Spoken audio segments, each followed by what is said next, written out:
In today's video, I'm going to share with you 2 of my favorite hearty meals perfect for the fall season. Welcome to the Water Bucket Homestead. The first dish is a chili.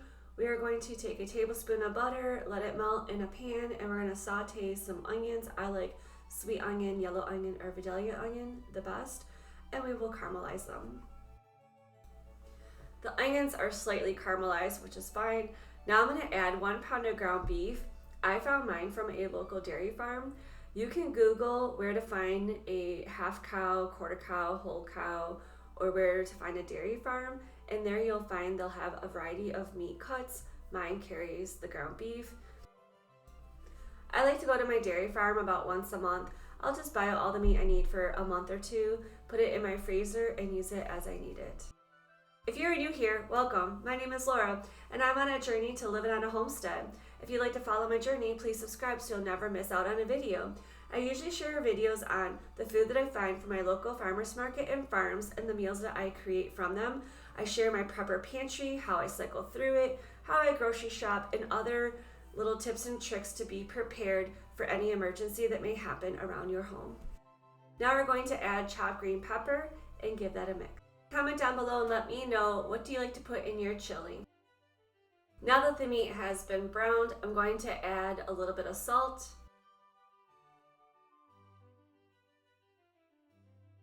freshly ground pepper, garlic powder, cumin, a mixture of dried cilantro and jalapeno, and we'll mix all of those seasonings into the meat. I will add 1 quart of frozen corn. I preserved this last month. I will put in the description box below a link to the video where I share how to blanch corn, cut it off the cob, and freeze it for the year. To sweeten this chili mix up, we're going to add some peach salsa I found from my local apple orchard. I'll mix the corn and salsa in with the meat mixture. I'm going to add a jar of canned tomatoes. I cut my tomatoes in quarters and canned them, and I'll share that recipe in the description box down below on how I canned my tomatoes. I'm going to chop up the tomatoes and mix it in with the mixture. I'm going to put the lid on and put it on a medium-high heat to try to boil out some of the water that was from the tomatoes. Here's the final product. Now we're going to assemble the chili bowl. I placed chili in a bowl, add some freshly grated cheddar cheese, and I'll eat it with some corn chips. Next, I'm going to share with you an Italian sausage red sauce spaghetti squash dish. This is delicious. We're going to start out with a tablespoon of butter in the pot. I'm going to chop up these onions. Well, I'm going to skip on that one. That was a little bruised. But we're going to chop up an onion, and then we'll saute that to be a little caramelized. If you're enjoying this video this far, please give this video a thumbs up.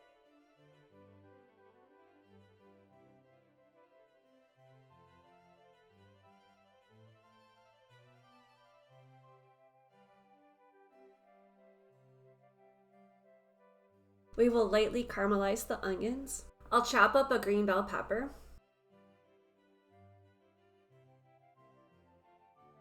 We're going to finely chop up some fresh garlic. Comment down below if you love to have fresh garlic in your dish.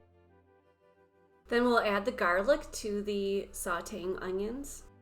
I started to pull the Italian sausage from the brat casing, and then after a while I thought this was too much work, and then I will take the Italian sausage brats and just cut them into bite-sized pieces and saute them in the pan. While the onion, garlic, and sausage is sauteing in the pan, I'm going to chop up some fresh tomatoes.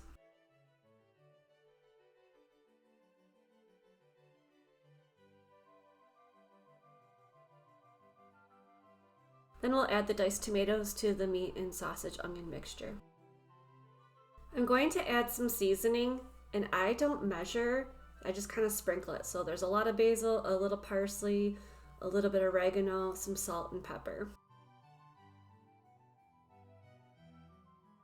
Comment down below, do you also not measure your seasoning? Just sprinkle a little this and a little that and your food magically tastes great? I will add a jar of canned tomatoes, give that a mix. I'm going to place this on medium-high heat so I can try to evaporate some of the water from the tomatoes. We will carefully slice the spaghetti squash in half. You will want a sharp knife, and it will be a little challenging, but it is possible to slice the squash in half.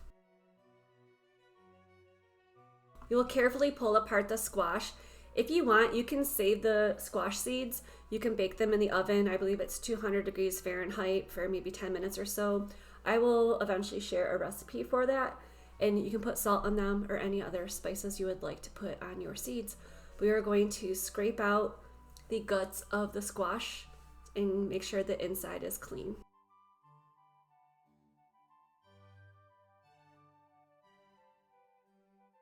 Once you have both sides of the squash cleaned on the inside, you can place them in a baking dish or cooking sheet, sprinkle some olive oil, a little bit of salt, and a little bit of pepper, and we're going to bake this at 400 degrees Fahrenheit for about a half hour to 45 minutes.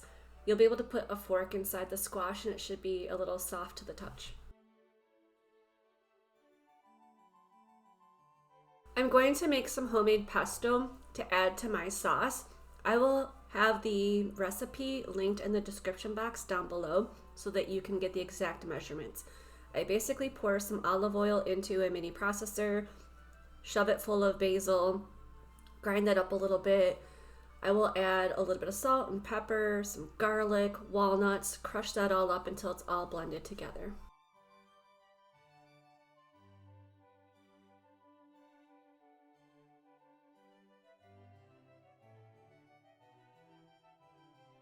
My squash and sauce is still cooking, so I'm going to grate some Parmesan cheese. The squash is all done, so now I'm going to pour some of that olive oil into the pan, and I will scoop out all of the inside of the squash. It will look like spaghetti, hence the name spaghetti squash. I will add in the pesto to the spaghetti squash and mix that.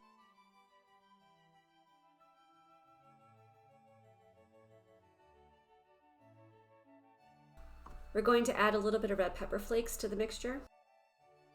Now we will add the sauce and mix that all together.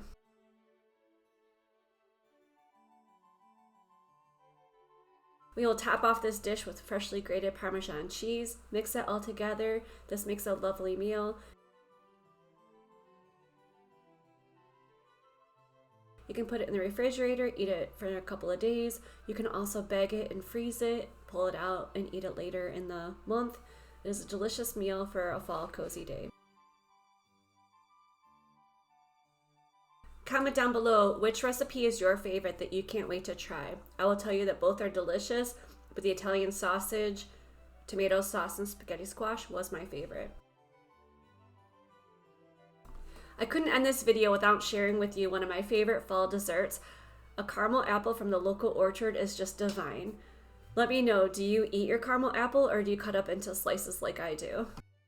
Are you a caramel apple person, caramel apple with nuts, caramel apple with sprinkles, or a candy apple? Comment down below. If you enjoyed this video, please give it a thumbs up. Subscribe so you'll never miss out on a video where I share recipes using ingredients from my prepper pantry or my local farms. Until my next video, enjoy one of these. Have a great day, everyone.